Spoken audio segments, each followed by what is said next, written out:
Afterward, Andrews remembered, as if from a dream, the first sign they had that water was near. In the early light from the east, Miller stiffened in his saddle and raised his head like an alert animal. Then, almost imperceptibly, he pulled his horse in a slightly northerly direction, his head still raised and alert.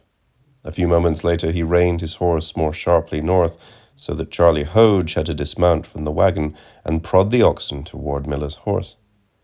Then, as the first small edge of the sun came above the flat line in the east, Andrews was aware that his horse had begun to quiver beneath him. He saw that Miller's horse, too, was straining impatiently. Its ears were pitched sharply forward, and it was held by Miller's taut reins.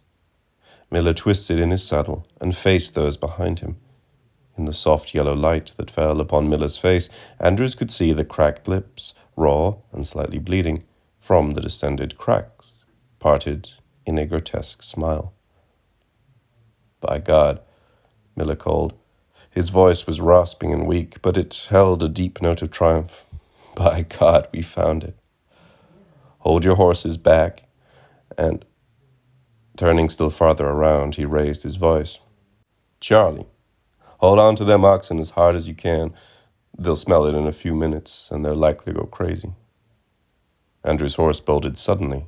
Startled, he pulled back with all his strength on the reins, and the horse reared upward, its front hooves pawing the air. Andrews leaned frantically forward, burrowing his face in the horse's mane so that he would not topple off.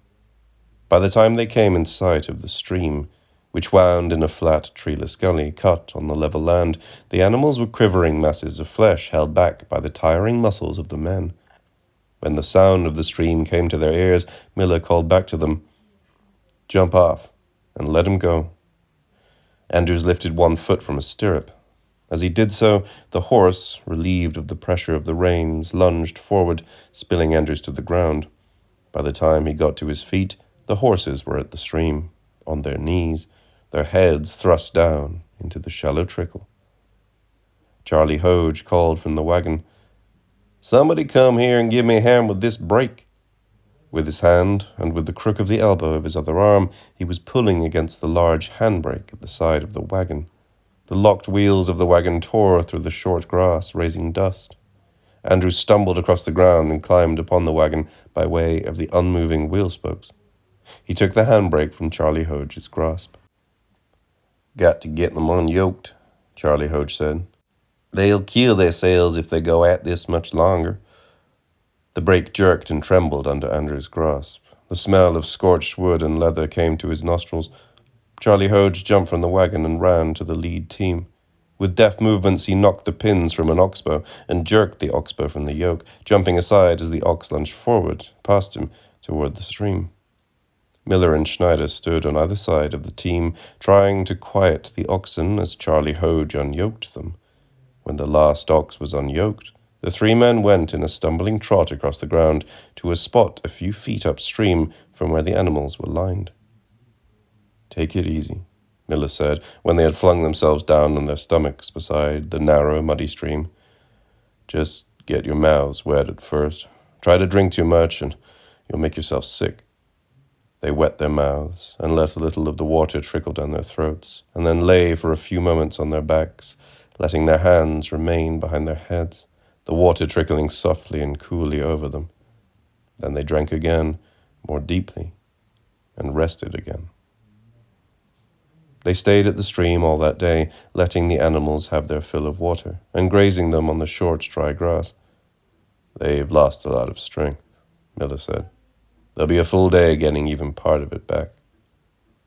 Shortly before noon, Charlie Hodge gathered some driftwood that he had found along the stream and started a fire. He put some dry beans on to cook and fried some side meat, which they wolfed immediately with the last of the dried biscuits, washing it all down with quantities of coffee.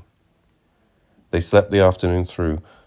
While they slept, the fire died down beneath the beans, and Charlie Hodge had to start it again. Later in the darkness, they ate the beans, undercooked and hard, and drank more coffee. They listened for a while to the slow, contented movement of the livestock around them, and, themselves contented, they lay on their bedrolls around the embers of the campfire and slept, hearing in their sleep the quiet, thin gurgle of the stream they had found. They resumed their journey before dawn the next morning, only a little weak from the ordeal of thirst they had endured. Miller led the party with more confidence now that water had been found. He spoke of the water as if it were a live thing that attempted to elude him. "I found it now," he had said back at the camp beside the stream. "It won't get away from me again." And it did not get away. They made their way westward in an erratic course over the featureless land, finding water always at their day's end. Usually they came upon it in darkness, when to Schneider and Andrews it seemed impossible that it could be found. On the 14th day of their journey, they saw the mountains. For much of the previous afternoon, they had traveled toward a low bank of clouds that distantly shrouded the western horizon, and they had traveled into the night before they found water. So they rose late that morning. By the time they awoke, the sky was steel blue, and the sun was burning heavily in the east. Andrews rose from his bedroll with a start. They had not remained so late in camp during all the journey. The other men were still in their bedrolls. He started to call to them, but his eyes were caught by the brilliant clearness of the sky. He let his eyes wander unfocused over the high, clear dome, and as they settled to the west, as they always settled, he stiffened and looked more closely. A small, low, uneven hump of dark blue rose on the farthest extremity of land that he could see. He sprang up and went a few steps forward, as if those few steps would enable him to see more closely. Then he turned back to the sleeping men. He went to Miller and shook his shoulder excitedly. "Miller," he said. "Miller, wake up." Miller stirred and opened his eyes and came quickly to a sitting position, instantly awake. "What is it, Will?" "Look." Andrews pointed to the west. "Look over there." Not looking where Andrews pointed, Miller grinned. "The mountains. I reckon we should be inside of them sometime today." By this time the others were awake. Schneider looked once at the thin far ridge, shrugged, got his bedroll together, and lashed it behind his saddle. Charlie Hoge gave the mountains a quick glance and turned away, busying himself with the preparations for the morning meal. Late in the morning they began again their long trek westward. Now that their goal was visible, Andrews found that the land upon which they traveled took on features that he had not been able to recognize before. Here the land dipped into a shallow gully. There a small cropping of stones stood out from the earth. Elsewhere in the distance, a scrubby patch of trees smudged the greenish yellow of the landscape. Before, his eyes had remained for most of the time fixed upon Miller's back. Now they strained into the distance, toward the uneven hump of earth, now sharp, now blurred, upon the far horizon. And he found that he hungered after them much as he had thirsted after the water. But he knew the mountains were there. He could see them, and he did not know precisely what hunger or thirst they would assuage. The journey to the foothills took them 4 days. Gradually, with their going, the mountains spread and reared upon the land. As they came nearer, Miller grew more impatient. When they nooned at a stream, the number of which increased as they traveled, he was hardly able to wait for the stock to water and graze. He urged them on more and more swiftly, until at last the crack and hiss of Charlie Hoge's whip was regular and steady, and the oxen's lips were flecked and dripping with white foam. They drove late into each night, and were on the move again before the sun rose.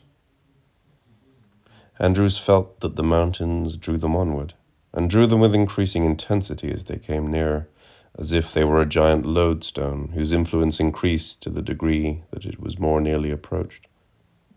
As they came nearer, he had again the feeling that he was being absorbed, included in something with which he had had no relation before. But unlike the feeling of absorption he had experienced on the anonymous prairie, this feeling was one which promised, however vaguely, a richness and a fulfillment for which he had no name. Once they came upon a broad trail running north and south. Miller paused upon it, got off his horse, and examined the path that had been worn in the grass. "Cattle trail, looks like. They must have started running cattle up from Texas." He shook his head. "Wasn't here the last time I come through."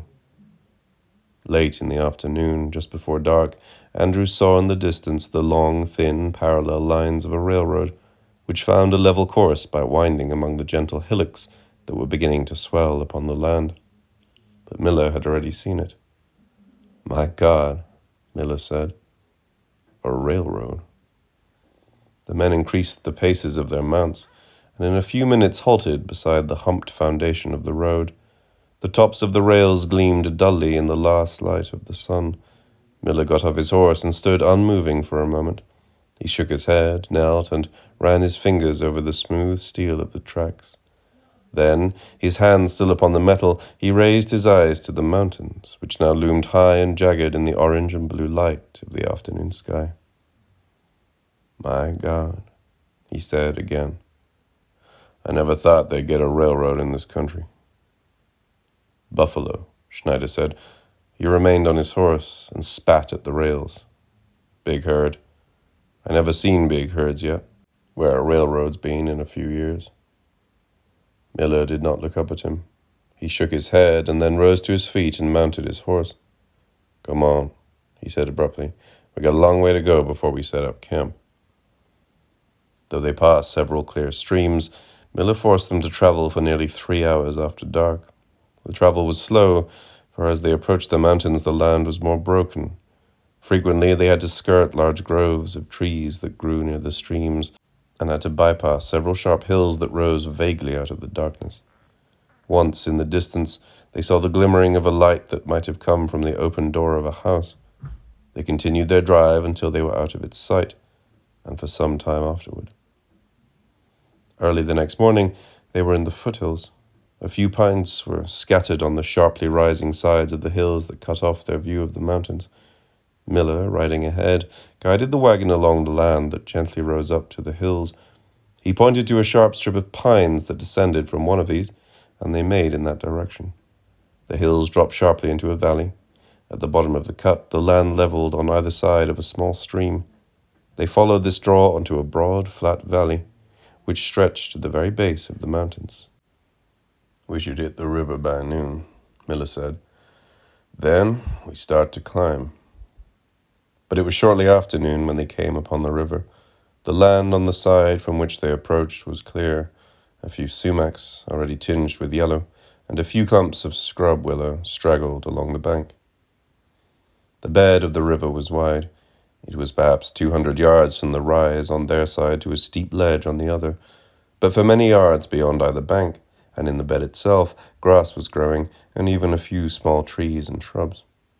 Through the years, the river had cut away at the earth and solid stone. Now it ran thin and shallow at the center of its path, in a swathe no more than 30 feet in width. It ran smoothly and clearly among the rocks, some flat and some thrust sharply up from the bed, here and there breaking into whirling eddies and white-topped riffles. They nooned at the point at which they had first approached the river. While the other stock was grazing, Miller mounted his horse and rode away in a northeasterly direction, following the river's flow.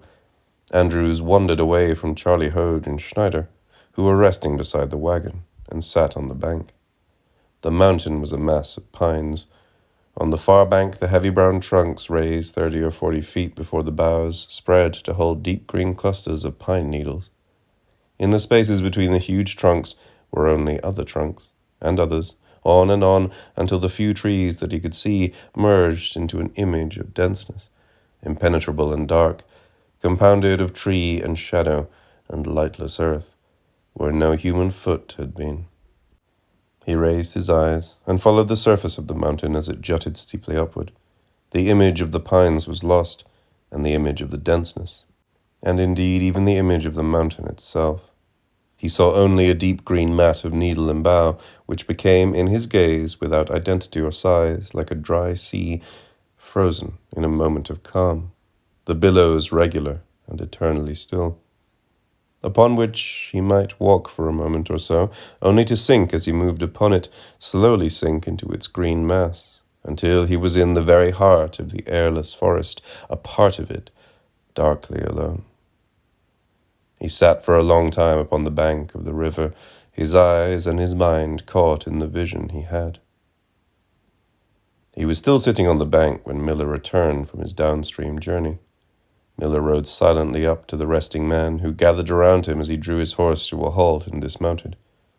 "Well," Schneider said, "you've been gone long enough. Did you find what you were looking for?" Miller grunted. His eyes went past Schneider and ranged up and down the line of the river that he could see from where he stood. I don't know, Miller said. It seems like the country has changed. His voice was quietly puzzled. Seems like everything is different from what it was. Schneider spat on the ground. Then we still don't know where we are. I didn't say that. Miller's eyes continued to range the line of the river. I've been here before. I've been all over this country before. I just can't seem to get things straight. If this ain't the damnedest chase I ever been on, Schneider said. I feel like we're looking for a pin in a stack of hay. He walked angrily away from the little group. He sat down at the wagon, his back against the spokes of a rear wheel, and looked sullenly out over the flat valley across which they had travelled. Miller walked to the bank of the river where Andrews had sat during his absence. For several minutes he stared across the river into the forest of pines that thrust up through the side of the mountain. His legs were slightly spread, and his large shoulders slumped forward. His head drooped, and his arms hung loosely at his sides. Every now and then one of his fingers twitched, and the slight movements turned his hands this way and that. At last he sighed and straightened. Might as well get started, he said, turning to the men. We ain't gonna find nothing as long as we sit here. Schneider protested that there was no use for them all to join in the search, since only Miller would know the spot he wanted, if even Miller would know it, when he came upon it. Miller did not answer. He directed Charlie Hodge to yoke the oxen. Soon the party was making its way in a southwesterly direction, opposite to the way that Miller had taken alone earlier in the afternoon. All afternoon they made their way upriver. Miller went near the riverbank.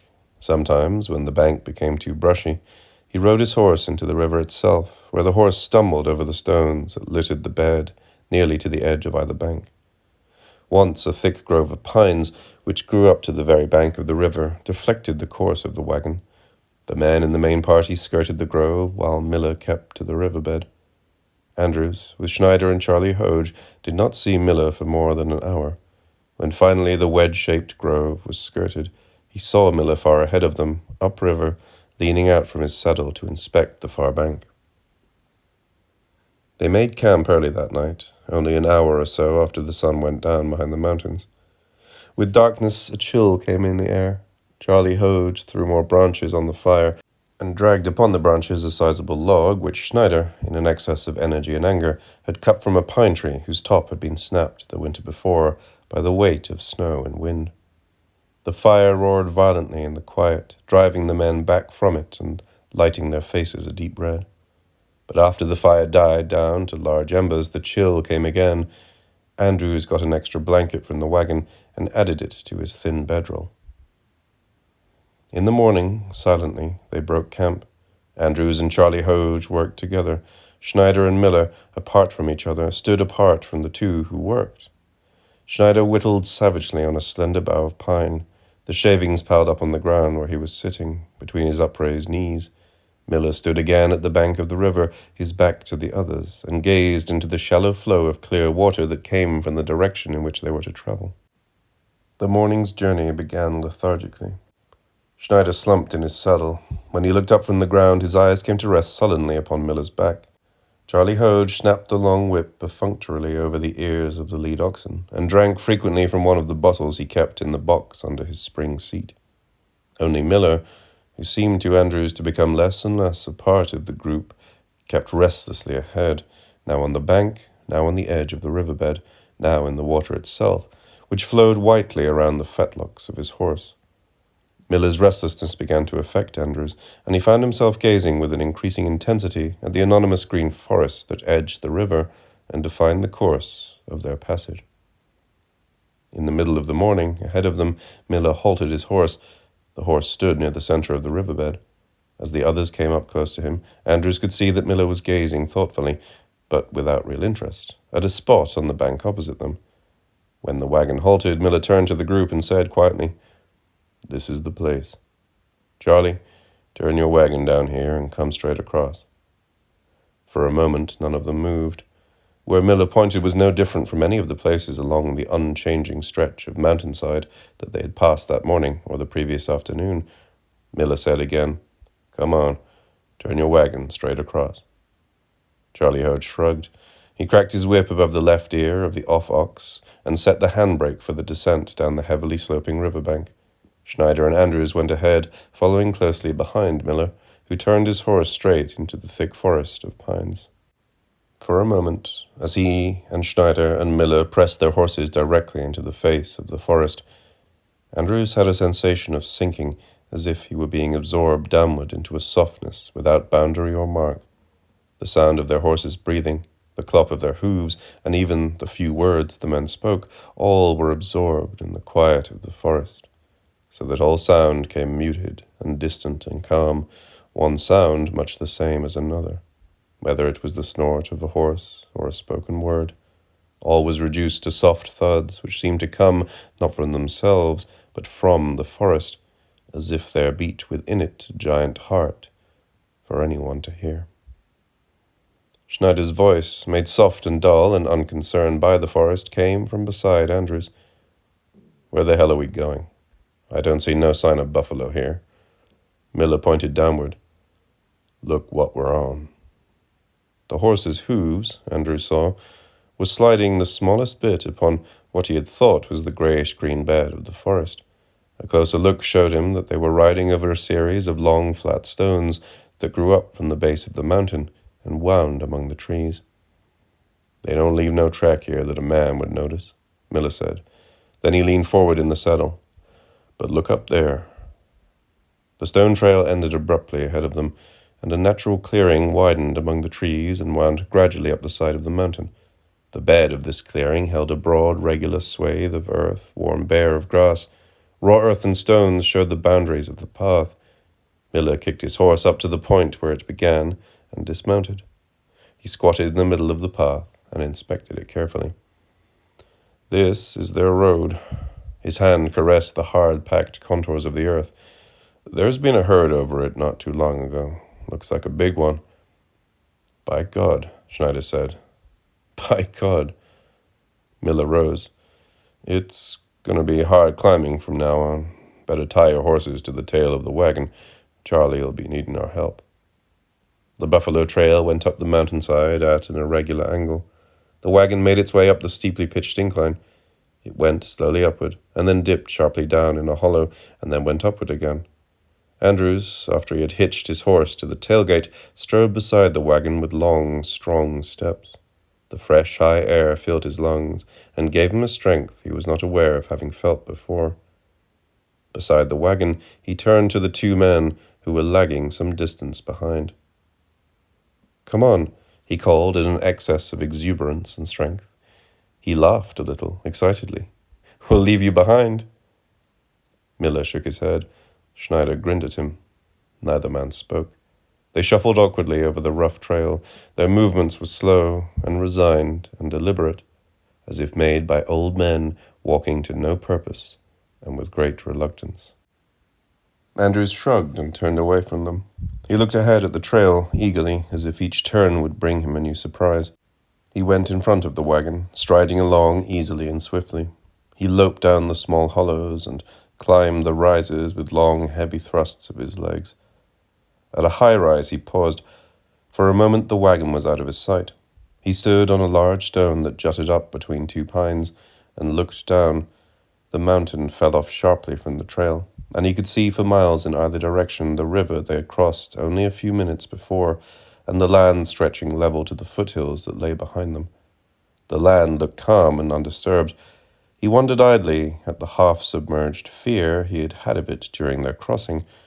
Now that they were over it, it had the appearance of a friend known for a long while. It offered him a sense of security, a sense of comfort, and a knowledge that he could return to it and have that security and comfort whenever he wished. He turned. Above him, before him, the land was shrouded and unknown. He could not see it or know where they went, but his view of the other country, the level country behind him, touched upon what he was to see, and he felt a sense of peace. He heard his name called. The sound came to him faintly from the trail below where the wagon was making its way upward. He leapt down from the rock and trotted back to the wagon. which had halted before a sharp rise of the trail. Miller and Schneider were standing at the rear wheels. Charlie Hodge sat on the clip seat, holding the handbrake against the backward roll of the wagon. "Give us a hand here," Miller said. "This pull's a little steep for the oxen." "All right," Andrews said. He noticed that his breath was coming rapidly and that there was a slight ringing in his ears. He set his shoulder to the lower rear wheel, as Schneider had to the one pitched at a higher level on the other side of the trail. Miller faced him and pulled at a large round wheel spoke as Andrews pushed. Charlie Hodge's whip whistled behind them and then cracked ahead of them over the oxen's heads as his voice raised in a long, loud, "Hurry up!" The oxen inched forward, straining. Charlie Hodge released the handbrake, and for an instant the men at the wheels felt a heavy, sickening backward roll.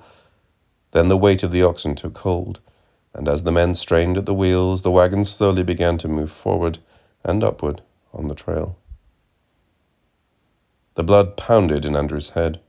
Dimly, he saw muscles like large ropes coil around Miller's forearms, and saw the veins stand out heavily on his forehead. As the wheel turned, he found another spoke and put his shoulder to it. His breath came in gasps that sent sharp pains in his throat and chest. Bright points lighted the dimness in his eyes, and the points whirled. He closed his eyes. Suddenly he felt air in front of his hands, and then the sharp stones of the trail were digging in his back. As from a great distance, he heard voices. Schneider said, "He looks kind of blue, don't he?" He opened his eyes. The brightness danced before him, and the dark green needles of the pines were very close, then very far away, and a patch of blue sky was revealed above the needles. He heard the rasping sound of his own breath. His arms lay helplessly at his sides, and the heaving of his chest pushed the back of his head against a rock. Otherwise, he did not move. "He'll be all right." Miller's voice was slow and measured and easy. Andrews turned his head. Schneider and Miller were squatting to his left. The wagon was some distance away, atop the rise which had momentarily halted it. "What happened?" Andrews' voice was thin and weak. "You passed out," Miller told him. Schneider chuckled. "In these mountains, you gotta take it easy," Miller continued. "Air's thinner than what a body's used to." Schneider shook his head, still chuckling. "Boy, you was sure going great there for a while. Thought you'd get clean over the mountain before it hit you." Andrews smiled weakly and raised himself on one elbow. The movement caused his breath, which had quieted somewhat, again to come rapidly and heavily. "Why didn't you slow me down?" Miller shrugged. "This is something a body's got to find out for himself. It don't do no good to tell him." Andrews got to his feet and swayed dizzily for a moment. He caught at Miller's shoulder and then straightened and stood on his own strength. "I'm all right. Let's get going." They walked up the rise to the wagon. Andrews was breathing heavily again, and his hands were shaking by the time they had gone the short distance. Miller said, "I'd tell you to ride your horse for a while till you get your strength back, but it wouldn't be a good idea. Once you get your wind broke, it's better to keep on going afoot. If you rode your horse now, you'd just have it all to do over again." "I'm all right," Andrews said. They started off again. This time Andrews kept behind Miller and Schneider and tried to imitate their awkward, stumbling gait. After a while, he discovered that the secret was to keep his limbs loose and let his body fall forward, and to use his legs only to keep his body from the ground. Though his breath still came in shallow gasps, and though after a slightly steep ascent the light still whirled before his eyes, he found that the peculiar shambling rhythm of the climb prevented him from becoming too tired. Every 45 minutes Miller called for a halt, and the men rested. Andrews noticed that neither Miller nor Schneider sat when they rested. They stood upright, their chests heaving regularly. At the instant the heaving subsided, they started off again. After discovering the agony of getting up from a sitting or lying position, Andrews began standing with them. It was much easier and much less tiring to resume the climb from a standing position than from a sitting one. Throughout the afternoon, the men walked beside the wagon, and when the trail narrowed, they walked behind it, putting their shoulders to the wheels when a slope caused the hooves of the oxen to slip and slide on the hard trail. By mid-afternoon, they had pushed and tugged halfway up the side of the mountain. Andrew's legs were numb, and his shoulder burned from repeated pushings against the wagon wheel. Even when he rested, the sharp, thin air, cool and dry, pricked against his throat and caused sharp pains in his chest. He longed to rest, to sit on the ground, or to lie on the soft pine needles just off the trail. But he knew what the pain of rising would be. So he stood with the others when they rested, and looked up the trail to where it disappeared among the thick pines. Late in the afternoon, the trail made a turning so abrupt that Charlie Hodge had to back the wagon up several times, angling it more to his right each time, so that finally it could negotiate the angle, its right wheels brushing against the pines, the left coming dangerously close to the brink of a sheer gully that descended 300 or 400 feet. Past the turning, the party halted. Miller pointed ahead. The trail went steeply up to a point between two rough peaks, dark and jagged against the bright afternoon sky. "There it is," Miller said, "just beyond them peaks." Charlie Hodge cracked his whip above the oxen's ears, and whoops.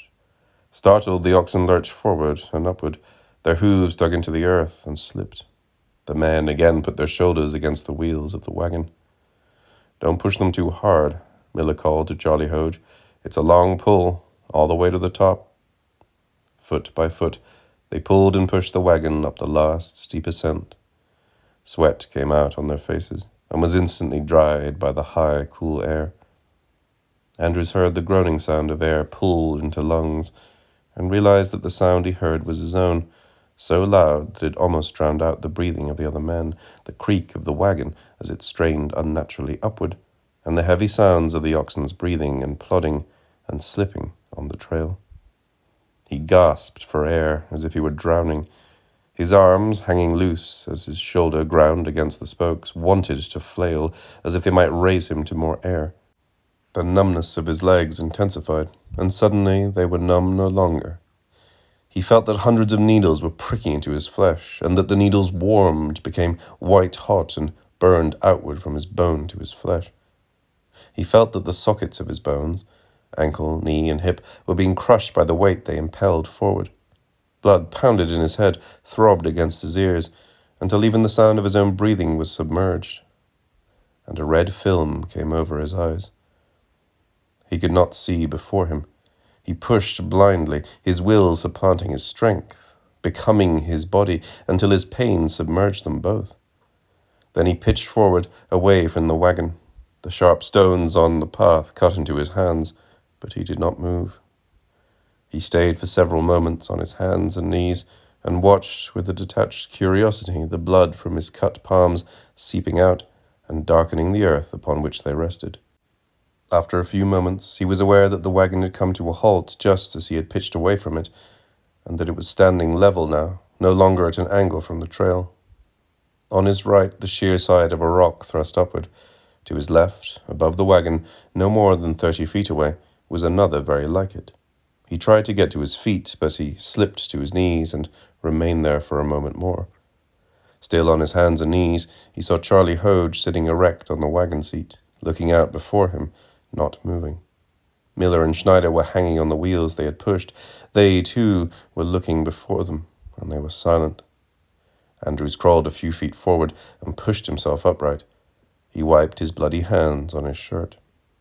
Miller turned to him. "There it is," he said quietly. "Take a look." Andrews walked up to him and stood looking where he pointed. For perhaps 300 yards, the trail cut down between the pines, but at that point, abruptly, the land leveled. A long, narrow valley, flat as the top of a table, wound among the mountains. Lush grass grew on the bed of the valley and waved gently in the breeze as far as the eye could see. A quietness seemed to rise from the valley. It was the quietness, the stillness, the absolute calm of a land where no human foot had touched. Andrews found that despite his exhaustion, he was holding his breath. He expelled the air from his lungs as gently as he could, so as not to disturb the silence. Miller tensed and touched Andrew's arm. "Look," he pointed to the southwest. A blackness moved on the valley, below the dark pines that grew on the opposite mountain. Andrew strained his eyes. At the edges of the patch there was a slight ripple, and then the patch itself throbbed like a great body of water moved by obscure currents. The patch, though it appeared small at this distance, was, Andrews guessed, more than a mile in length and nearly half a mile in width. "Buffalo," Miller whispered. "My God," Andrew said. "How many are there?" 2,000-3,000 maybe. And maybe more.